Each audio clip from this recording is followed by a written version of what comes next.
Okay, hi Heather. I just wanted to quickly go over a few things. I know you said you didn't need a walkthrough, but I just wanted to make sure that you knew about a few things before you went ahead and had your file printed.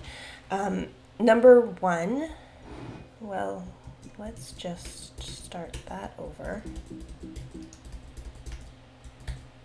Okay, sorry, I made some changes to your document and now it is.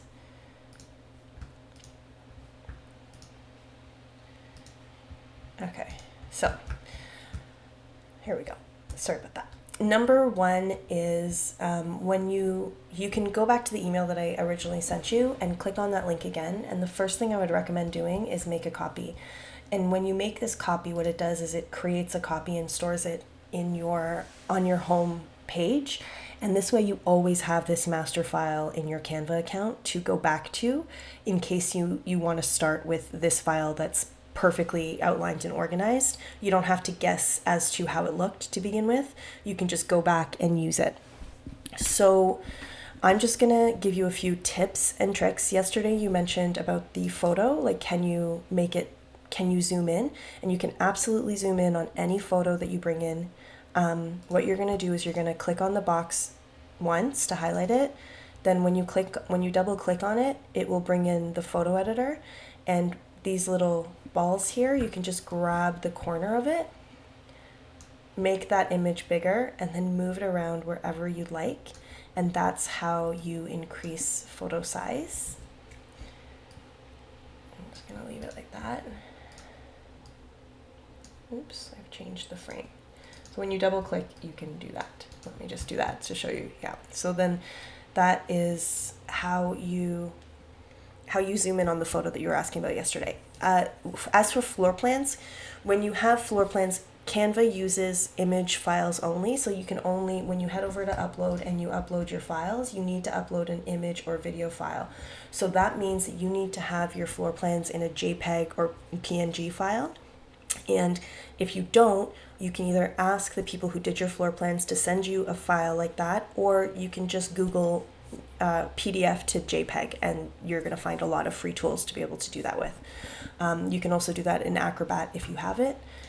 And that's that. So I'm just going to let you know that in the Pro version, how I did yours was I uploaded a JPEG of floor plans, and I just used the background remover. But this is only available in the Pro option, which you really don't need unless you want to upload your own fonts, etc. Transparency. So I created a transparency here, and that button is over here. So if you don't want that transparency, you can always work it right here.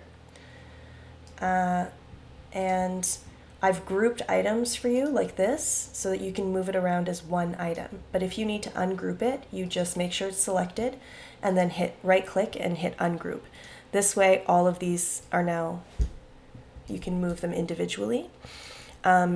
It sometimes is easier to change this number when it's ungrouped, so that's something to consider. You might want to ungroup the elements and then regroup it when you're done. So in order to regroup, I'm going to select the first element that I want, hit Shift on my keyboard, and then continue to check all of the items that I want in the group until they're all highlighted, right click, and then hit Group.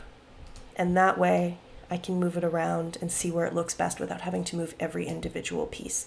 This is a really big game changer when it comes to designing in Canva.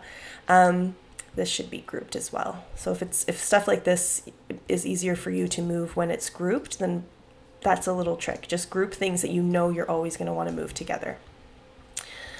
What else? Before you go to print, File, Show Print Bleed, and what that does is it shows you where the printer will cut with this dotted line. And what you're looking for here is making sure that all of the photos bleed past the dotted line, so that when the printer cuts, they might cut a little inside the dotted line or a little outside that dotted line. So what you really want is for it to bleed right to the edge. Otherwise, if you just have your images right to the dotted line, if the printer cuts right on the outside, you're going to have this white border here, and it just looks a little sloppy. So just make sure that everything bleeds out. And also you want to make sure that when you hover your cursor over the dotted line and you see the arrows, that you have just as much, there's no text that is too close to the dotted line. If the text is too close to the dotted line, you are running the risk of having some text cut off or looking like it's about to get cut off, which also looks a little bit clumsy. So just pay attention to that. Also, if you're listing, if the name of the street is really long and it doesn't fit in this box, but you want it to, there are a few tricks. You can highlight your text and obviously change the text size, but you can also change the spacing between the letters, and that's in this tab here. And you can actually just make it really, you can make them really close together or as far apart as you want. So depending on the length of your listing name, the address, yes, the address. Depending on the length of the address, this is where you would manipulate that. You can also, line height just means the space between your lines, so you can do that as well. And then I'm just going to drag the box out to make sure that everything fits on one line. So that's that trick. In order, I'm sure you know how to change the font here and the size here. What else? That's pretty much it. And if you want me to double check your work for you to make sure that it's print ready, I would be happy to do that. You just have to head over here to share and then share a link to edit, copy that link and send it to me. When you're ready to download this, what you want to do is head over to download, make sure that PDF print, high quality print is selected. And then you also want to make sure that crop marks and bleed are selected so that when you send it to the printer, they know where they're going to be cutting the document. And then once that's done, I will show you what that looks like.